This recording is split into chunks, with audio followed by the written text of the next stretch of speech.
Bueno, el día de hoy vamos a ver el enfoque étnico en salud. Ya iniciamos viendo interculturalidad en salud, un modelo incluyente de salud y vamos a platicar el día de hoy sobre el enfoque étnico en salud.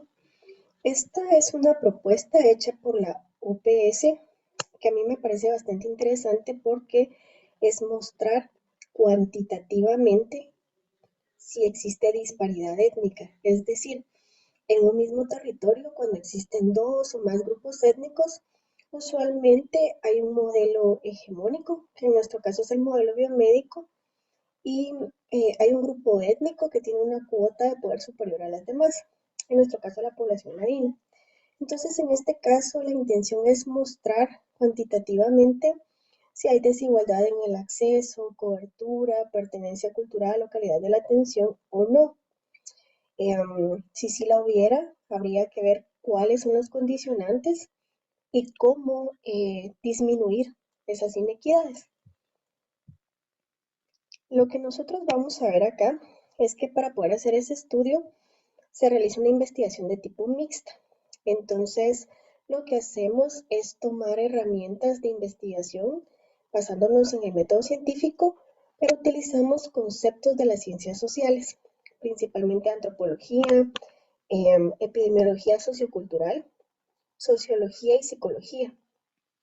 Y esto es importante porque lo que vamos a ver acá es considerar que cada problema de salud va a estar vinculado íntimamente con la cultura, con nuestra cosmovisión, con nuestro grupo étnico, por lo que se requiere hacer un análisis particular, ¿verdad? Dependiendo de nuestras creencias, de nuestro concepto de salud, de enfermedad, dolencia y muerte, va a ser la explicación y la interpretación de la patología. Y esto es muy importante porque aún en patologías de origen fisiológico, para otras personas pueden tener interpretaciones sobrenaturales, interpretaciones religiosas, etcétera, ¿verdad? Entonces, eso es muy importante comprenderlo para hacer un abordaje con pertinencia cultural y con calidad de la atención.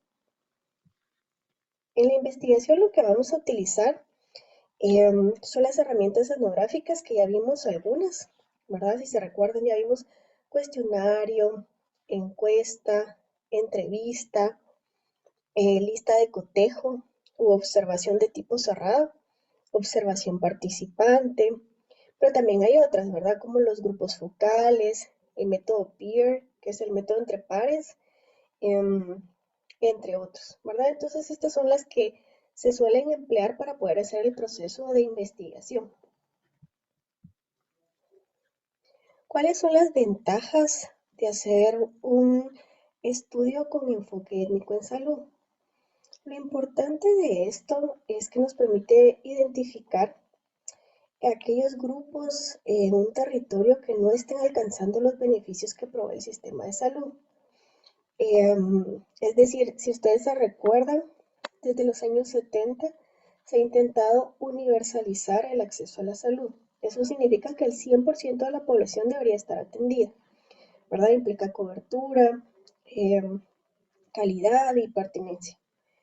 Y en muchos casos se suele ver que hay ciertos grupos étnicos eh, que no tienen acceso y cobertura todavía.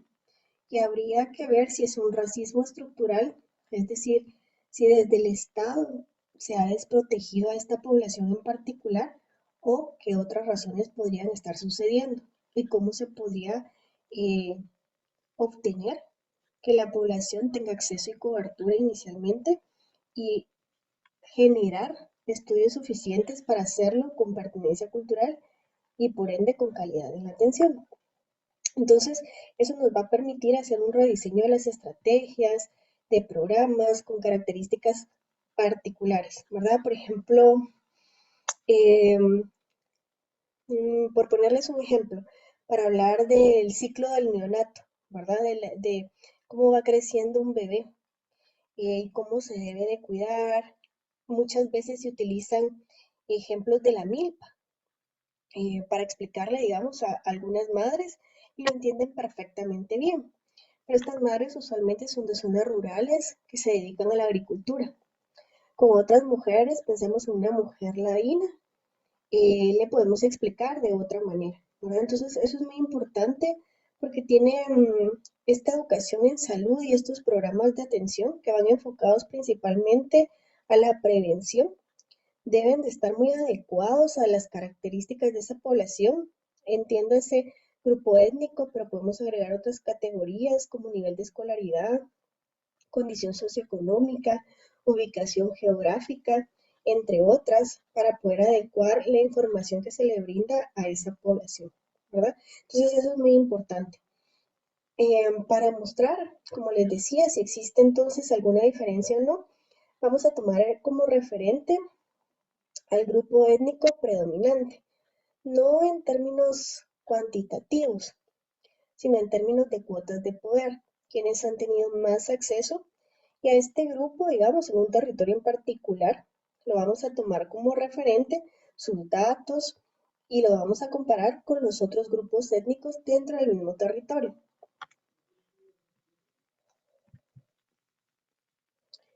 En los países de Latinoamérica tenemos poblaciones bastante diversas, ¿verdad? En nuestro caso tenemos poblaciones indígenas, porque son varios pueblos, ¿verdad?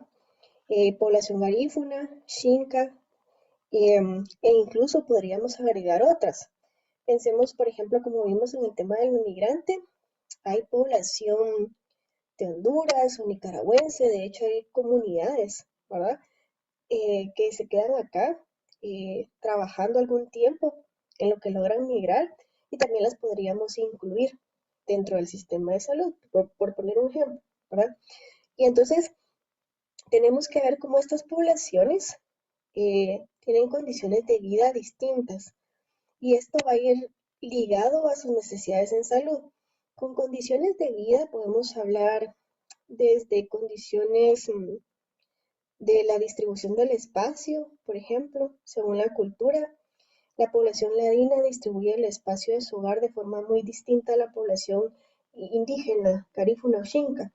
Eh, la mayoría de estos grupos étnicos tienden a tener un único espacio familiar, ¿verdad? O muy pocas divisiones. Y usualmente la división no es de concreto. Puede ser un armario, una librera, etcétera. Nosotros no, nosotros cada hijo tiene una habitación, por ejemplo. Entonces eso ya nos da una distribución del espacio diferente. La ubicación de los sanitarios, por ejemplo, también es distinta.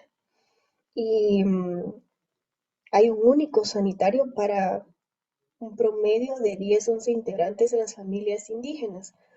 Nosotros usualmente tenemos uno por persona, prácticamente, ¿verdad? Entonces eso es muy importante porque nos habla de condiciones de vida muy particulares. También el tema de la infraestructura, que eso es muy importante porque lo tenemos que asociar a un calendario epidemiológico, es decir, según las estaciones del año, que se dan en cada lugar más agudas que en otras, ¿verdad?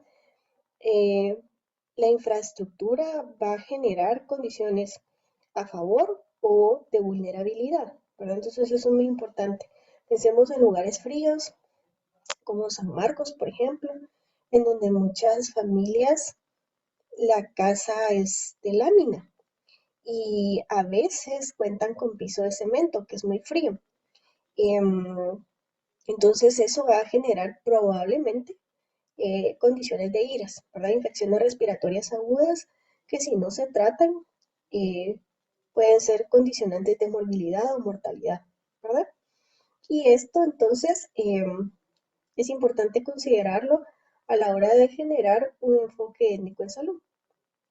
La intención de esto es generar esa equidad que les decía inicialmente, ¿verdad?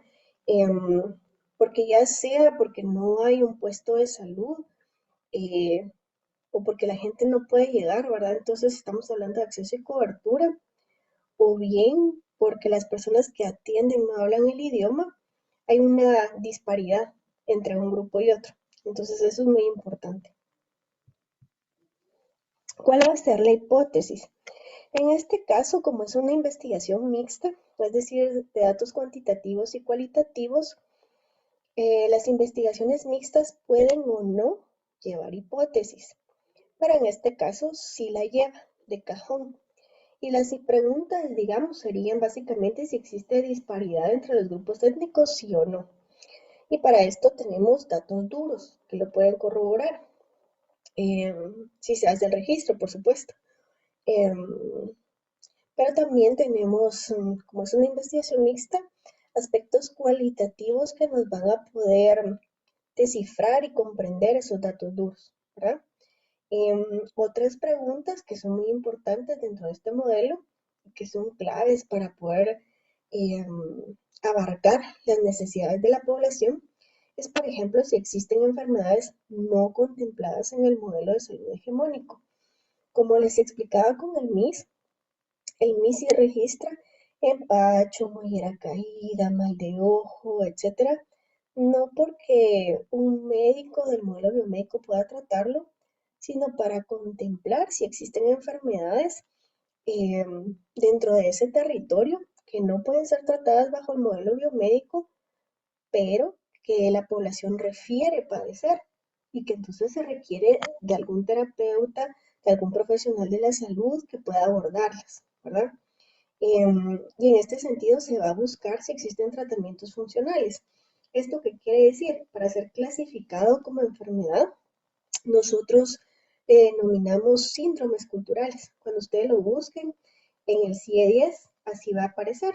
O en la GLAP, la guía latinoamericana, tiene un apartado de diagnósticos específicamente para los diferentes grupos étnicos y ahí aparecen los síndromes culturales, ¿verdad? Obviamente, si uno le pregunta al grupo étnico de origen, no les va a decir que padece un síndrome cultural. Les van a decir, ah, sí, aquí los niños padecen de empacho, mollera caída, etcétera, ¿verdad? Y eso es muy importante, porque entonces vamos a ver que cuentan con una serie de signos, con una serie de síntomas, con un diagnóstico, con un tratamiento y una cura. Por eso es que se consideran enfermedades o síndromes, ¿verdad? En nuestro caso.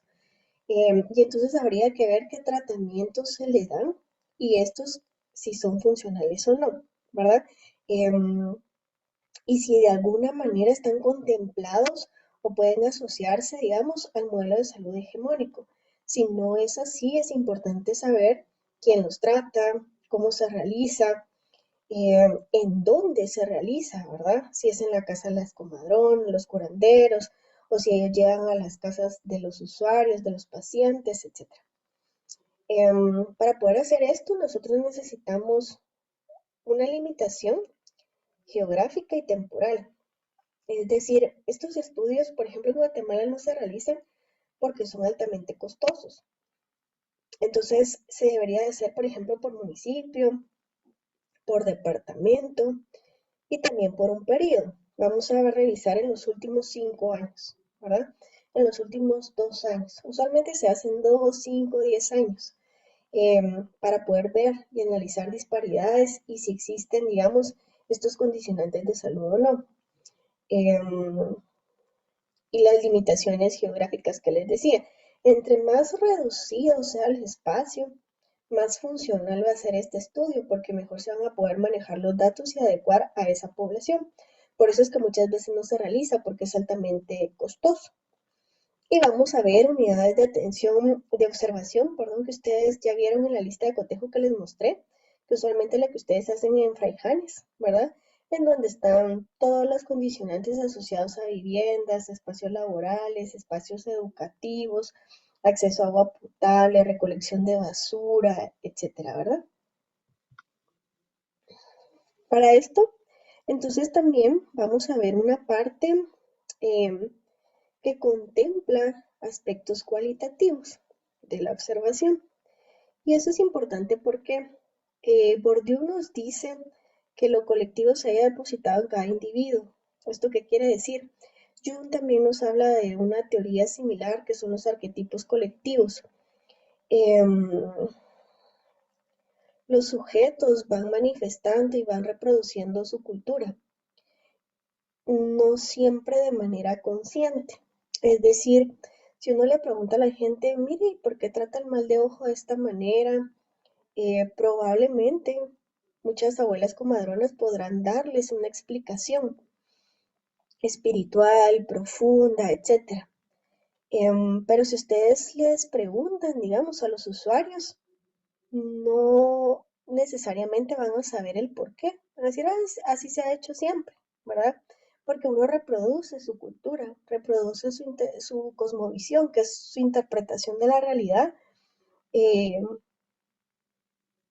muchas veces, como les decía, de forma inconsciente, ¿verdad? La forma de interpretar también esa realidad es muy importante porque eh, la lupa, los lentes con los cuales observamos esa realidad e incluso la interpretamos, y eso va a generar emociones, sentimientos, pensamientos, reacciones, tienen una explicación en nuestra cultura, ¿verdad? Eh, Bajo la cual hemos aprendido con H, que es tomar, ¿verdad? Desde nuestro nacimiento, una forma particular de entender la realidad. Y entonces vamos a ver conceptos que parecieran sencillos, pero son complejos, em, que tienen que ver con estas interacciones sociales en donde la vida cotidiana nos va mostrando cómo se actúa en ese espacio, en esa cosmovisión, pero también van surgiendo cambios dentro de ese proceso cultural, ¿verdad? Todas las culturas son dinámicas. Entonces, es importante, en este caso, que son estudios que pueden ser de 2, 5, 10 años, analizar precisamente eso. ¿Qué tanto prevalece la cultura en fondo y forma? Em, ¿O qué cambios han habido? Obviamente relacionados a temas de salud, pero también vemos el contexto en general, eh, para ver por dónde podemos conducir las propuestas de los programas, ¿verdad?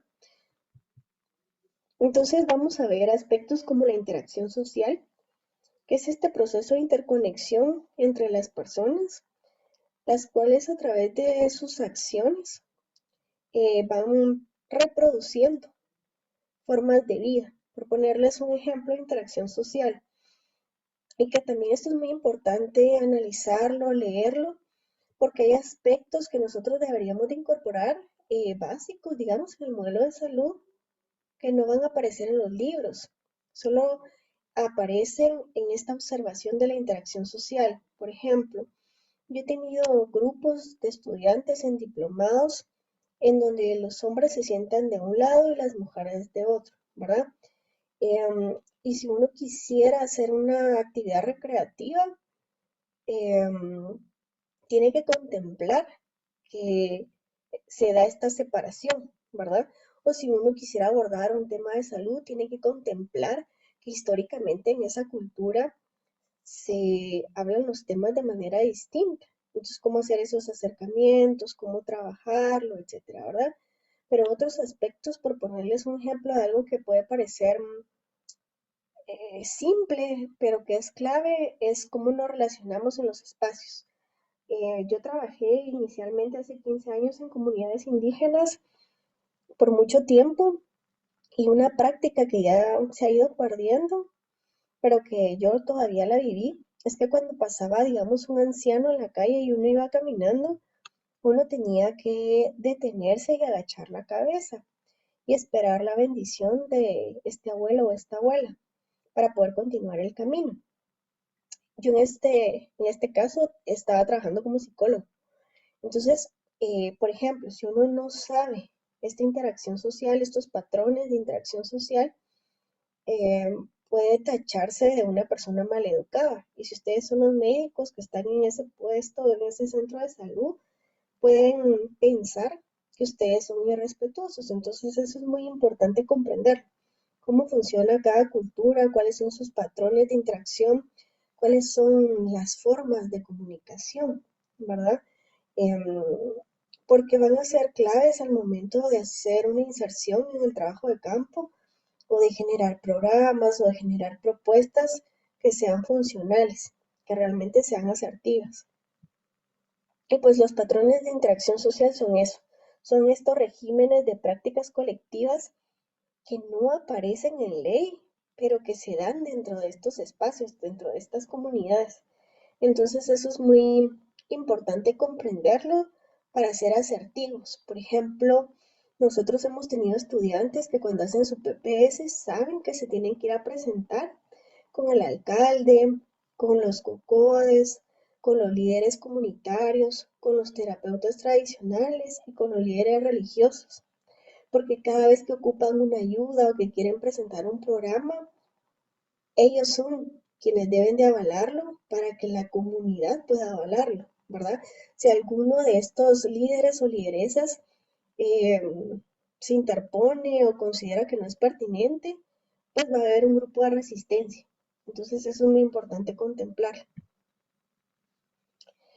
Y para eso tenemos que hacer una observación de la vida cotidiana, que eso lleva bastante tiempo, ¿verdad?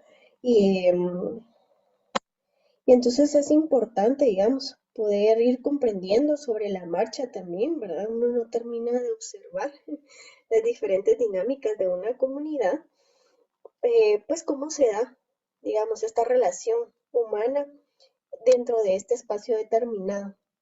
La idea de esto es ir contemplando imaginarios. Los imaginarios sociales son los referentes que nosotros tenemos como colectivo, muchas veces sin haberlo corroborado, pero el cual creemos que es real y absoluto y sobre el cual tomamos decisiones. Por ejemplo, la sociedad guatemalteca tiene el imaginario social que toda educación pública es mala. Entonces van a hacer cualquier sacrificio porque sus hijos vayan al espacio privado. Puede que tenga razón, pero puede que no. Y no lo corroboran, ¿verdad? Muchas veces ya se da por sentado que eso es así, se toma como verdad y sobre este imaginario se toman decisiones. Eso es muy importante entenderlo porque en salud ha pasado mucho. Por ejemplo, si en algún puesto o en algún centro de salud alguien hace mucho tiempo tuvo una mala relación con los líderes comunitarios o las lideresas, em, o cometió alguna acción que fuera mal calificada por una comunidad, así hayan pasado años y hayan cambiado al personal y el nuevo personal tenga un pensamiento distinto y una actitud distinta, si se dio un imaginario social, un imaginario colectivo de que en los puestos o en los centros de salud hay un choque cultural, se va a seguir manteniendo, ¿verdad? Porque no hay un acercamiento, ni hay una renovación de estas relaciones. Y por eso es muy importante analizar cuál es el imaginario que se tiene en estos casos. Por ejemplo, en este caso de la salud pública, de los puestos, de los centros de salud, ¿verdad? Para saber de dónde partir. Porque si se tiene una idea de rechazo, una idea negativa o una idea de que pueda haber una barrera y por eso no voy, ahí solo hablan español y pues yo hablo sutujil, hablo chi y no me hago entender, aunque ya haya, por ejemplo, exista algún auxiliar de enfermería que hable el idioma, si no se ha socializado con la gente, si uno no se ha ido a presentar, eso no va a cambiar. Entonces, por eso es muy importante comprenderlo. También ver si existe coherencia o contradicción, que eso es muy natural en las culturas, entre el discurso y las prácticas. Eso es importante también. Las prácticas de salud no necesariamente van a ser coherentes con el discurso oficial que se tiene. Entonces se requiere mucho de observar esas circunstancias para saber cuál sería el abordaje más asertivo. Y otros aspectos que son más subjetivos, interrelacionales, ¿verdad? Em, que nos permiten de alguna manera ir acercándonos o no a esa cultura. Entonces es importante al final comprender cómo se desarrolla la medicina en esa sociedad, ¿verdad? Por ejemplo, conocer cuántos terapeutas hay, si es que los hay. Yo creo que les mencioné en alguna clase que, por ejemplo, en Sololá hay una asociación de comadronas, son 200. Entonces ahí la mayoría de partos y del cuidado al neonato en los primeros 5 años de vida es prácticamente responsabilidad de las comadronas. Entonces, es clave tener una relación con ellas ahí. En otros lugares puede ser que no existan terapeutas, pero que siempre ha existido una vecina que es la que los cuida, que es la que los inyecta, que es la que tiene la medicina, etcétera, ¿verdad? Antes habían boticarios, que eran los que referían qué tomar y cómo tomarlo. Entonces, eso es muy importante, ver cómo se desarrolla la medicina en cada lugar, porque puede ser muy distinto. Hay muchos estudios en Guatemala que los pueden encontrar principalmente en ICEFI, en el Instituto Centroamericano de Estudios Fiscales, lo que demuestran es que el último recurso es el médico. Dentro de la ruta de la enfermedad ya pasaron por la abuelita, ya pasaron por la vecina que vivió lo mismo, ya consultaron en la farmacia, ya fueron con el curandero. Y si todo esto no funcionó, pues van con el médico. Entonces eso es muy importante verlo para poder tener relaciones asertivas con aquellos referentes a los que normalmente acuden previo a asistir a algún nivel de atención. Y entonces, en este sentido también es importante conocer dentro de este espacio, dentro de este contexto, cómo ha funcionado. Si anteriormente tenían otras dinámicas en salud, cómo funciona ahora y qué expectativas podrían tener ellos en el futuro, ¿verdad? Para saber cómo abordarlo de mejor manera. Habría que ver en este caso aspectos que pasan más allá de lo biológico, ¿verdad? Se recuerdan que en el MIS vimos que habían tres tipos de atenciones, PIAs, PEFAS y PEPOS. Entonces estaba el programa individual, que es básicamente ese espacio de la clínica en donde se tienden a observar más aspectos fisiológicos. Pero también vemos planos familiares y planos colectivos que nos dan una idea más integral de cómo funciona la salud en estas comunidades. Entonces, para eso vamos a ver algunos conceptos básicos de las ciencias sociales que nos permiten hacer una descripción más profunda de esos grupos que vamos a analizar en el enfoque étnico en salud. Entonces vemos el concepto de etnia y se describe cómo es esa etnia, ¿verdad? Em, que en este caso pues son agrupaciones que se dan normalmente de un ascendente en común, ¿verdad? Pertenecen a la misma cultura y tienen los mismos valores más o menos y conviven en el mismo territorio. Entonces, como grupo étnico que tiene un nombre, ya sea dado por ellos mismos o por otras personas, tienen una identidad también de lenguaje, de territorio, de marco legal, de marco legítimo, que los hace sentirse pertenecientes a. Y entonces, en ese sentirse pertenecientes a, van creando su propia cosmovisión y su propia cultura, que es la que a nosotros nos interesaría analizar. Básicamente lo que nosotros hablamos cuando hablamos de etnia es un pueblo, ¿verdad? Y cómo esta población humana va teniendo características muy particulares. Desde el idioma, como les decía, hasta aspectos de comportamientos, de valores, de creencias religiosas, de prácticas en salud, que probablemente no son comprendidas por otros grupos étnicos o que no son universales, ¿verdad?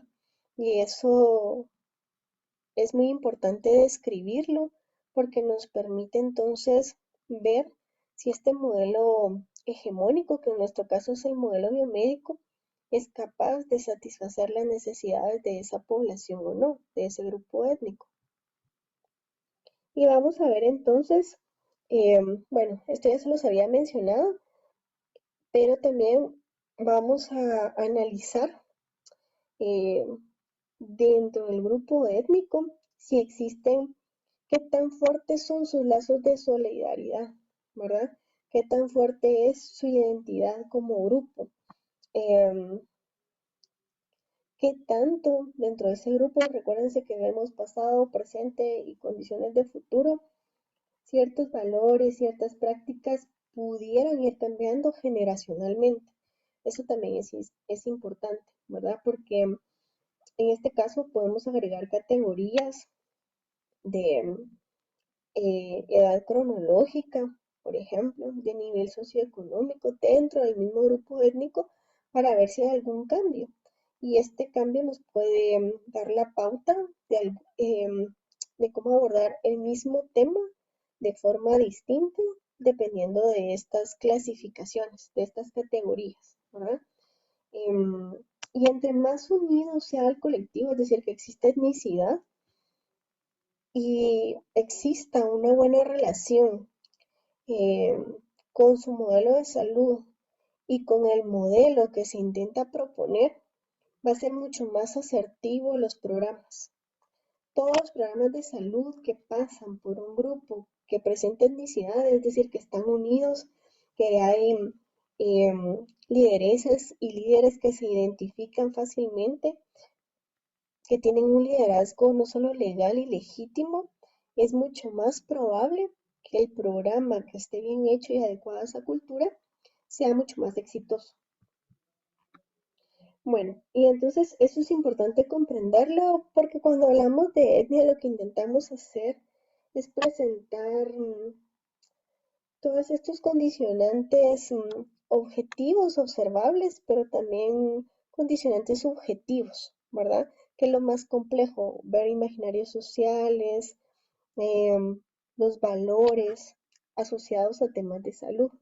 Pensemos en los derechos sexuales y reproductivos, por ejemplo, ¿verdad? Y eso es importante comprenderlo porque para hablar de un enfoque étnico en salud, la cosmovisión y la cultura son clave, son transversales, es decir, hablemos del programa que hablemos, no sé, embarazo en adolescentes, cuidado del paciente a la tercera edad.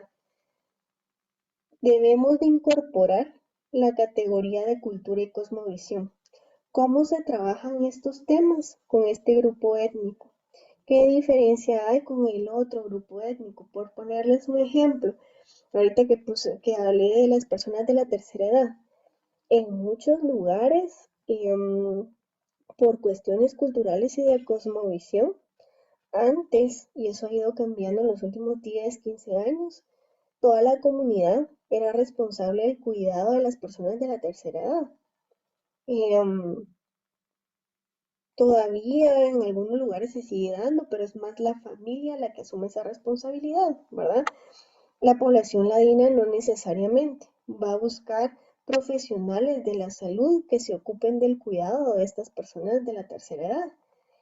O incluso va a haber un aislamiento eh, de este miembro de la familia, porque lo van a llevar a un asilo eh, argumentando pues que tiene un mejor cuidado en condiciones de salud, ¿verdad? Entonces, eso es muy importante comprenderlo.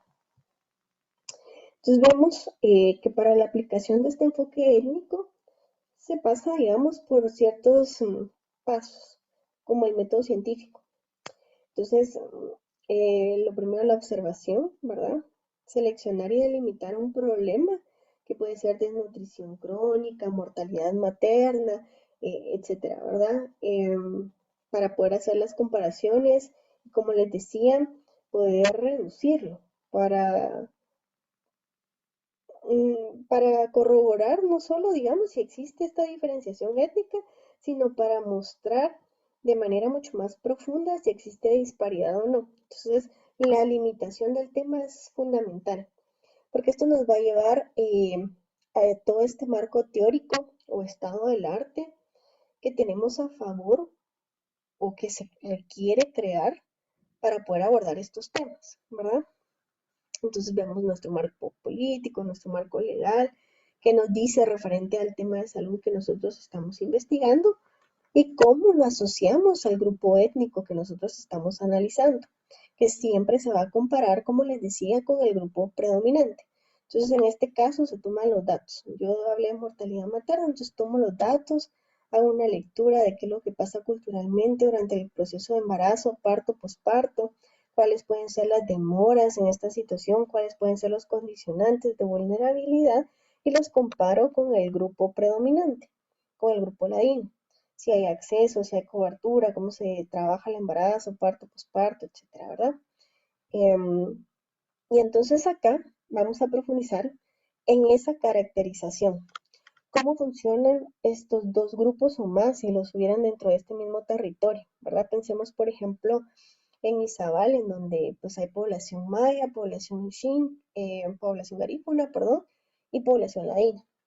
Entonces vamos a ver cuáles son los condicionantes de escolaridad, si hay diferenciación, la esperanza de vida, los condicionantes de muerte y mortalidad, cómo funcionan los tipos de familia, los tipos de empleos, si se dedican a lo mismo, que eso nos da la pauta de ver ingresos, calidad de vida, o sea, de reproducción de círculos de pobreza, etcétera, ¿verdad? Entonces, si se dan cuenta acá, el estudio es exhaustivo, porque realmente podemos hacer parámetros de comparación en todas las categorías, étnica, socioeconómica, acceso, cobertura, etcétera, ¿verdad? Vemos cómo funciona ese sistema de salud, ¿verdad? Cuántos puestos hay, cuántos centros hay, de qué tipo, qué características, si hay CAIMI, si hay CAP, si hay un hospital regional, a qué distancia queda, si hay comunidades que pertenecientes a una etnia en particular que tienen menos acceso o menos, por ende, menos cobertura, ¿verdad? En este caso, vamos a ver también la existencia de la medicina tradicional. Si hubieran, por ejemplo, terapeutas tradicionales y ver sus formas de organización, porque hay comunidades en donde los terapeutas tradicionales eh, existen, digamos, comadronas, sacerdotes, curanderos, etcétera, pero la gente sabe en dónde ubicarlos y que normalmente son sus hogares o los llaman para que asistan. Pero hay otros lugares en donde no, en donde tienen un propio sistema de salud. Pienso, por ejemplo, en Chimaltenango, hay una organización que se llama SEXA. Y entonces son médicos y antropólogos que trabajan con terapeutas tradicionales. Y ellos sí tienen un sistema organizado. De hecho, tienen em, academias para formar parteras, comadronas, curanderos. Tienen un espacio, digamos, de siembra colectivo en donde pueden ir a buscar las plantas con fines curativos, etcétera. Entonces, eh, aunque el modelo médico es el mismo, los terapeutas, digamos, y lo que diagnostican y tratan es igual, las dinámicas no. Entonces, por eso es muy importante comprender esa visión émica, ¿verdad? Y compararlo, como les decía, siempre con el grupo de referencia. Al final, ¿qué obtenemos? Obtenemos en estos datos duros estadísticos y en los datos cualitativos qué tanta equidad o no pueda existir en los grupos que nosotros estamos analizando, que pueden ser dos o tres, dependiendo de la región de Guatemala, ¿verdad? Y la idea es poder proponer un modelo de salud mucho más asertivo. El MIS, como lo vimos, tiene el componente de equidad de género y de medio ambiente, ¿verdad? Pero la práctica de estos temas puede ser distinto en un lugar u otro. Puede ser que una dificultad pueda ser el tema medioambiental, ¿verdad? En ciertas zonas y que esa sea la dificultad que más se presenta y que mayor impacto está teniendo en la salud de esa comunidad. Y en otras puede que no, que pueda ser, los datos nos reflejan que hay mayor mortalidad en materna no sé, en mujeres indígenas rurales, ¿verdad? Comparado con este grupo de población ladina. Entonces ahí la categoría podría ser, o los análisis o las hipótesis podrían empezar con el tema de equidad de género y ver si es por ahí el camino para poder reducir estos condicionantes de salud, ¿verdad? Entonces en cada lugar va a ser muy distinto. Y la idea es adecuarlo a las necesidades de esa población con esas características, con la cosmovisión que se tiene y también saber con quién se cuenta, quiénes pueden liderar ese modelo de salud, cuánto recurso humano tenemos y cuáles son las dinámicas que existen, ¿verdad? Si hay terapeutas tradicionales, pues qué percepción tienen del modelo biomédico, qué tanto acercamiento y si no hay ninguno, ¿cómo podríamos hacerlo, crearlo, ¿verdad? Eso es muy importante. Perdón. Y la intención de esto em, era precisamente, según yo me falta una diapositiva, em, poder analizar eh, a través, digamos, de estas ubicaciones geográficas, de estos datos mixtos, qué es lo que ha pasado en nuestro país, qué es lo que ha pasado en cada región y cómo podríamos realmente reducir esas brechas de desigualdad. Nosotros creo que a través de los diferentes problemas que se han resaltado en la pandemia, pensemos en temas de salud, de educación, etcétera, se ha evidenciado mucho más las desigualdades en todo sentido, ¿verdad? Em, que se sabe eh, dentro del mismo grupo, dentro del mismo colectivo, pero que el enfoque étnico en salud nos permite mostrarlo cuantitativamente. Y entonces, sobre estos condicionantes cuantitativos, podemos tomar ciertas decisiones que tienen que ver con epidemiología, con distribución de recursos financieros, humanos, mucho más asertivos, ¿verdad? Eso es lo relevante de este enfoque.